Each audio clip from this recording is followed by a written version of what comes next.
சென்னை கண்ணகி நகரில் இன்று காலை மின்சாரம் பாய்ந்து தூய்மை பணியாளர் வரலட்சுமி என்பவர் பரிதாபமாக உயிரிழந்த நிலையில் வேலைக்கு சென்ற அவர் சாலையில் தேங்கியிருந்த மழைநீரில் கால் வைத்தபோது மின்சாரம் பாய்ந்து உயிரிழந்திருக்கிறார். இதனால் சக தூய்மை பணியாளர்கள் மாநகராட்சி நிர்வாகத்தின் அலட்சியத்தை கண்டித்து சாலை மறியல் போராட்டத்தில் ஈடுபட்டு வருகின்றனர்.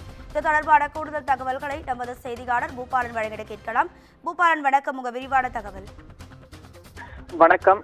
சாலையில் மழைநீர் தேங்கியதில் மின்சாரம் தாக்கப்பட்டு தூய்மை பணியாளர் ஒருவர் உயிரிழந்த நிலையில் அவருடைய உறவினர் மற்றும் பொதுமக்களும் அதேபோன்ற சக பணியாளர்களும் தற்போது சாலை மறியலில் ஈடுபட்டிருப்பதால் பரபரப்பானது ஏற்பட்டிருக்கிறது.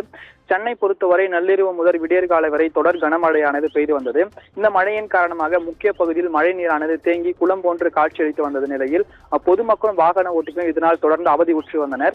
இந்த நிலையில் சென்னை கண்ணகி நகர் 11வது குறுக்கு தெருவில் அதிகாலை போது பணிக்கு செல்வதற்காக தூய்மை பணியாளர் வரலட்சுமி என்பவர் நடந்து போகும்பொழுது சாலையில் தேங்கியிருந்த மழை நீரில் கால் வைத்ததும் மின்சாரமானது தாக்கப்பட்டு அப்பகுதியிலேயே சரிந்து விழுந்தார். இதனை அறிந்த அக்கம் பக்கத்தினர் மின் வாரியத்திற்கு தகவல் கொடுத்து மின் இணைப்பை துண்டித்து சிகிச்சைக்காக ஆம்புலன்ஸ் மூலம் மருத்துவமனைக்கு அழைத்து செல்வதற்காக தகவலானது அளிக்கப்பட்டது.